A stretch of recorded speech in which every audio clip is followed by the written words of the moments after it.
ಮುಂಗಾರು ಅಬ್ಬರಕ್ಕೆ ಕರಾವಳಿ ಅಬ್ಬರಿಸಿ ಬೊಬ್ಬರಿತಾ ಇದ್ದು ಅಕ್ಷರಶಃ ತತ್ತರಿಸಿ ಹೋಗಿರುವಂತಹ ಸನ್ನಿವೇಶ. ಉಡುಪಿ ಜಿಲ್ಲೆಯಲ್ಲಿ ಧಾರಾಕಾರ ಮಳೆ ಆಗ್ತಾ ಇದೆ. ಮಳೆಯ ಆರ್ಭಟಕ್ಕೆ ನದಿಗಳೆಲ್ಲವೂ ಕೂಡ ಉಕ್ಕಿ ಹರಿತಾ ಇದೆ.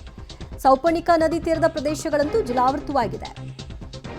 ಡ್ರೋನ್ ಕ್ಯಾಮೆರಾದಲ್ಲಿ ಇಡೀ ನೆರೆಯ ದೃಶ್ಯ ಸೆರೆಯಾಗಿದೆ. ಎಡಬಿಡದೆ ಮಳೆ ಸುರಿತಾ ಇದೆ. ಪರಿಣಾಮ ಉಡುಪಿ ಜಿಲ್ಲೆಯಾದ್ಯಂತ ಜಲಾವೃತ ಆಗಿರ್ತಕ್ಕಂತಹ ದೃಶ್ಯವೇ ಸೆರೆ ಸಿಗ್ತಾ ಇದೆ. ಎಲ್ಲ ನದಿಗಳು ಕೂಡ ತುಂಬಿ ಹರಿತಾ ಇದೆ. ಸೌಪರ್ಣಿಕಾ ನದಿ ತೀರದ ಪ್ರದೇಶಗಳಲ್ಲೂ ಕೂಡ ಯಾವ ರೀತಿಯಾದಂತಹ ಸನ್ನಿವೇಶ ಇದೆ ಅನ್ನೋದಕ್ಕೆ ಈ ಡ್ರೋನ್ ದೃಶ್ಯ ಸಾಕ್ಷಿಯಾಗಿದೆ. ಎಲ್ಲೆಡೆ ನೆರೆಯ ಪರಿಸ್ಥಿತಿ.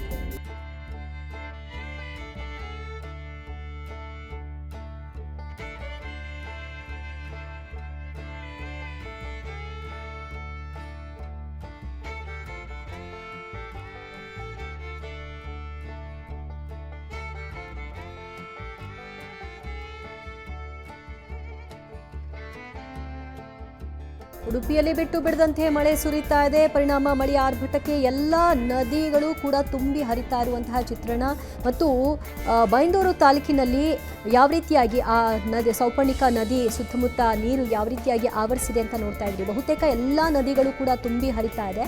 ಇದರ ದೃಶ್ಯವನ್ನು ನೋಡ್ತಾ ಇದ್ರೆ ನೆರೆ ಸನ್ನಿವೇಶ ಇಡೀ ಉಡುಪಿಯಾದ್ಯಂತ ಕಂಡು ಬರ್ತಾ ಇದೆ. ಇದು ಡ್ರೋನ್ ಕ್ಯಾಮ್ರಾದಲ್ಲಿ ಸೆರೆ ಸಿಕ್ಕಿರ್ತಕ್ಕಂಥ ದೃಶ್ಯ. ಎತ್ತ ನೋಡಿದ್ರೂ ಕೂಡ ನೀರು ಆವೃತವಾಗಿರುವಂತಹ ಚಿತ್ರಣ ಕಾಣಿಸ್ತಾ ಇದೆ. ಮತ್ತಷ್ಟು ಅಪ್ಡೇಟ್ಸ್ ಕೊಡ್ತಾರೆ ನಮ್ಮ ಪ್ರತಿನಿಧಿ ದೀಪಕ್ ಜೈನ್. ದೀಪಕ್, ಉಡುಪಿಯಲ್ಲಿ ಬಿಟ್ಟು ಬಿಡದೆ ಮಳೆ ಸುರಿತಾ ಇರೋ ಪರಿಣಾಮ ಹೇಗೆ ಕಾಣಿಸ್ತಾ ಇದೆ ಸನ್ನಿವೇಶ? ಯಾವ ರೀತಿಯಾದಂತಹ ಪರಿಸ್ಥಿತಿಗಳು ಅಲ್ಲಿ ಈಗ ಮನೆ ಮಾಡಿದೆ? ದಿವ್ಯಜ್ಯೋತಿ, ಈ ತರದ ದೃಶ್ಯ ಕಳೆದ 8-10 ವರ್ಷಗಳಲ್ಲಿ ಜೂನ್, ಜುಲೈ, ಆಗಸ್ಟ್ ತಿಂಗಳಲ್ಲಿ ಕಂಡು ಬರ್ತಾ ಇತ್ತು. ಆದರೆ ಮೇ ತಿಂಗಳ 15ರ ನಂತರನೇ ಉಡುಪಿ ಜಿಲ್ಲೆಯಲ್ಲಿ ಬಹಳ ಮಳೆ ಬಿದ್ದಿರೋದ್ರಿಂದ ಮತ್ತು ಮುಂಗಾರು ಬಹಳ ಅಬ್ಬರದಿಂದ ಸುರಿತಾ ಇರುವುದರಿಂದಾಗಿ ಎಲ್ಲ ನದಿಗಳು ಕೂಡ ಜಿಲ್ಲೆಯಲ್ಲಿ ತುಂಬಿ ತುಳುಕ್ತಾ ಇರುವಂಥದ್ದು.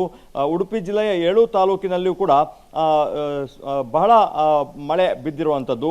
ಇವತ್ತು ಜಿಲ್ಲೆಯಲ್ಲಿ ಆರೆಂಜ್ ಅಲರ್ಟ್ ಇದೆ. ಹಾಗಾಗಿ ಸ್ವಲ್ಪ ಬಿಸಿಲಿನ ವಾತಾವರಣ ಇದೆ. ಆದರೆ ಕಳೆದ ಒಂದು ವಾರದ ಲೆಕ್ಕಾಚಾರವನ್ನು ತಗೊಂಡ್ರೆ 500 ಮಿಲಿಮೀಟರ್ಗಿಂತ ಹೆಚ್ಚು ಮಳೆ ಜಿಲ್ಲೆಯಲ್ಲಿ ದಾಖಲಾಗಿರೋದ್ರಿಂದ ಎಲ್ಲ ನದಿಗಳು, ಅಣೆಕಟ್ಟುಗಳು ತುಂಬಿ ಹರಿತಾ ಇದೆ. ಪ್ರಮುಖವಾಗಿ ಉಡುಪಿ ಜಿಲ್ಲೆಯಲ್ಲಿ ಮಾತ್ರ ಅಲ್ಲ, ಪಕ್ಕದ ಶಿವಮೊಗ್ಗ, ಚಿಕ್ಕಮಗಳೂರು, ಉತ್ತರ ಕನ್ನಡ ಜಿಲ್ಲೆಯ ಗಡಿಭಾಗದಲ್ಲಿ ಭಾರಿ ಮಳೆ ಆಗ್ತಾ ಇರೋದ್ರಿಂದ, ಆಗುಂಬೆಯಲ್ಲಿ ಮಳೆ ಬಿದ್ದಿರೋದ್ರಿಂದ ಸ್ವರ್ಣ ನದಿ ತುಂಬಿ ಹರಿತಾ ಇದೆ. ಹಾಗಾಗಿ ಬೈಂದೂರು ಭಾಗದಲ್ಲಿ ಸೌಪರ್ಣಿಕಾ, ಕುಬ್ಜ, ಚಕ್ರ, ವಾರಾಹಿ ನದಿಗಳು ಕೂಡ ತುಂಬಿ ಹರಿತಾ ಇರುವಂಥದ್ದು. ಇದರ ಒಂದು ಸಮೃದ್ಧವಾದ ದೃಶ್ಯವನ್ನ ಡ್ರೋನ್ ಕ್ಯಾಮರಾದಲ್ಲಿ ಸ್ಥಳೀಯರು ತೆಗೆದಿರುವಂಥದ್ದು, ಬಡಾಕೆರೆಯವರು, ವಿಜಿಯವರು. ಆ ಸಂದರ್ಭದಲ್ಲಿ ನಮಗೆ ಈ ಥರದೊಂದು ದೃಶ್ಯ ಕಂಡು ಬರ್ತದೆ. ಜುಲೈ, ಆಗಸ್ಟ್ನಲ್ಲಿ ತುಂಬಿ ತುಳುಕ್ತಾ ಇದ್ದಂಥ ನದಿಗಳು ಈ ಬಾರಿ ಜೂನ್ನ ಮಳೆಯಲ್ಲೇ ಈ ಥರದ ಒಂದು ದೃಶ್ಯಗಳು ಕಂಡು ಬರ್ತಾ ಇದೆ. ನದಿ ಪಾತ್ರದಲ್ಲಿ ನೆರೆಯ ವಾತಾವರಣಗಳು ಕಂಡು ಬಂದರೆ, ಅದರ ಜೊತೆಗೆ ಪ್ರಮುಖವಾಗಿ ನದಿ ಪಾತ್ರದ ಗದ್ದೆಗಳಿರ್ಬೋದು, ತೋಟಗಳು ಎಲ್ಲವೂ ಕೂಡ ಜಲಾವೃತ ಆಗಿದೆ. ಈ ಮಳೆ ಏನಾದರೂ ಕೊಂಚ ಕಡಿಮೆ ಆದರೆ ಬೇಸಾಯ ಚಟುವಟಿಕೆಗಳು ಜಿಲ್ಲೆಯಲ್ಲಿ ಬಹಳ ಬೇಗ ಗರಿಗೆದರ್ತದೆ ಅಂತ ಹೇಳಿ, ಅಂದರೆ 1 ಬೆಳೆ 2 ಬೆಳೆ ಮಾಡ್ತಾ ಇದ್ದಂಥವರು ನದಿ ಪಾತ್ರದಲ್ಲಿ ಈ ಬಾರಿ 3 ಬೆಳೆ ಮಾಡಬಹುದು ಅನ್ನುವಂಥ ಲೆಕ್ಕಾಚಾರಗಳನ್ನು ಹಾಕ್ತಾ ಇದ್ದಾರೆ. ಈ ಹಿನ್ನೆಲೆಯಲ್ಲಿ ಉಳುಮೆ ಕಾರ್ಯ, ನಾಟಿ, ಬಿತ್ತನೆ ಈ ಥರದ ಬೇರೆ ಬೇರೆ ಚಟುವಟಿಕೆಗಳು ನದಿ ಪಾತ್ರಗಳಲ್ಲಿ ಜಿಲ್ಲೆಯ ಎಲ್ಲಾ ತಾಲೂಕುಗಳಲ್ಲಿ ಶುರುವಾಗಿದೆ. Divya, thank you Deepak Jain. ನಮ್ಮೆಲ್ಲ ಮಾಹಿತಿಗೆ. ಉಡುಪಿ ಭಾಗದಲ್ಲಿ ಯಾವ ರೀತಿಯಾದಂತಹ ಸದ್ಯದ ಚಿತ್ರಣ ಇದೆ ಅನ್ನೋದಕ್ಕೆ ಡ್ರೋನ್ ದೃಶ್ಯ ಸಾಕ್ಷಿಯಾಗಿದೆ. ಎಲ್ಲಿ ನೋಡಿದ್ರೂ ಕೂಡ ನೀರು ಆವೃತವಾಗಿದೆ. ಎಲ್ಲ ನದಿಗಳು ಕೂಡ ತುಂಬಿ ಹರಿತಾ ಇದೆ. ಸೌಪರ್ಣಿಕಾ ನದಿ ತೀರದ ಪ್ರದೇಶಗಳು ಜಲಾವೃತ ಆಗಿರುವಂತಹ ಚಿತ್ರಣವೂ ಕೂಡ ಕಾಣಸಿಗ್ತಾ ಇದೆ.